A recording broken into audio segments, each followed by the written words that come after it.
ئەو کەسەی هیوا بوو بۆ بێهیوایانی نەخۆشی شێرپەنجە و سلێمانی کردە شاری ڕوبەڕووبوونەوەی نەخۆشی شێرپەنجە، وازیشی لە هەموو ئیمتیازاتە کەسەکانی خۆی هێنا.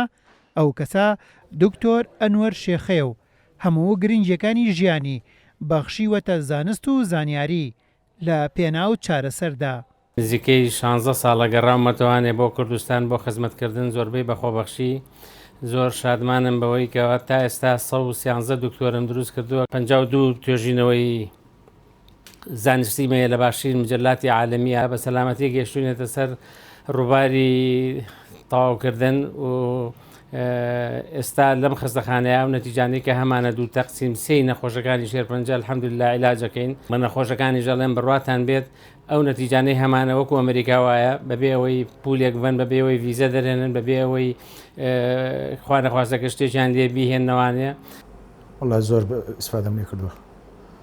دکتۆریی زۆر باشە، زۆر بە خزمەتی ئەم خستەخانەیە، زۆر ئاگایان لێمانە. ڕاستیەوان نەبنێمەوە زەمان زۆر خراپە. پێش 5 ساڵ هاتم خستەخانەیە، خڕەکەی سپێکانی 400,000 بوو، خۆی بێ 4,000 بێ 5,000 بێ، زۆر نەخۆش بوو، زۆر بێتاقەت بوو. ئێستا ماشەڵڵا خەریکەژنی بۆ هێن. زۆر ڕۆڵی هەبوو لە چاکبوونەوەی میرە و لە چاکبوونەوەی زۆر هەموو نەخۆشەکانە، لە گەورە لە بچووک. ئێستا لەخوا بەزیابێ زۆر لە نەخۆشەکان چاک ئەبنەوە، کەم نەخۆشەیە کە سوود لە چارەسەر وەرنەگرێ. هەرگیز دەستم بەرنەیەوە لە کوردستان. من کە لە سعودیەش بووم، لە برادران پرسیانی هەموو ساڵێک 107 ڕۆژ عوتڵەم هەبوو. نیوەی لەگەڵ ژن و ماڵ و مناڵەکە ماچوون بۆ ئیجازە، نیوەیە هاتمەوە ئێرە هەرسێ کولیە توبەکە دەرسی هەموو خوێنم پێوتن. یانی بۆ ئێستا 113 کەسم دروست کردووە. ئێستا باشترین بەبێ مبالغە باش بە شانازیەوە لەم کە ئێستا باشترین خزمەتی شێرپەنجەکەین لە وڵاتەیە. پرۆفیسۆر ئەنوەر شێخە بەو خزمەتەی لەگەڵ دکتۆر و کارمەندانی نەخۆشخانەی هیوا پێشکەشی دەکەن. بودجێکی گەورەیان لە کۆڵ حکومەت کردوێتەوە کە لە ئەمریکادا لە 100 بودجێ ئەمریکا بۆ شێرپەنجەیە، بەڵام لە سلێمانی بەخۆڕایی ئەو خزمەتە پێشکەش دەکەن.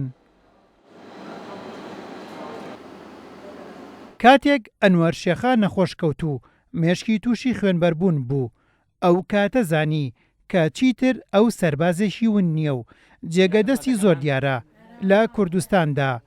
هەمووان با پەرۆژ بوون بۆ زوو چاکبوونەوەی و لەو چوارچێوەیەشدا قوبات تاڵەبانی جێگری سەرۆکی حکومەتی هەرێمی کوردستان سەردانی کرد و پشتیوانی بۆ دووپات کردەوە. لە بەرامبەریشدا ئەنوەر شێخە بەم جۆرە سوپاسی کۆمەڵانی خەڵکی کوردستانی کرد. سوپاس و پێزانینم بۆ ئەو هەموو سۆز و هەستەی هەموو کوردستان لە ناخەوە بۆیان دەربڕیم. ئێستا خۆم بە بەختەوەر دەزانم هێندە خزمەتی شار و کوردستانم کرد.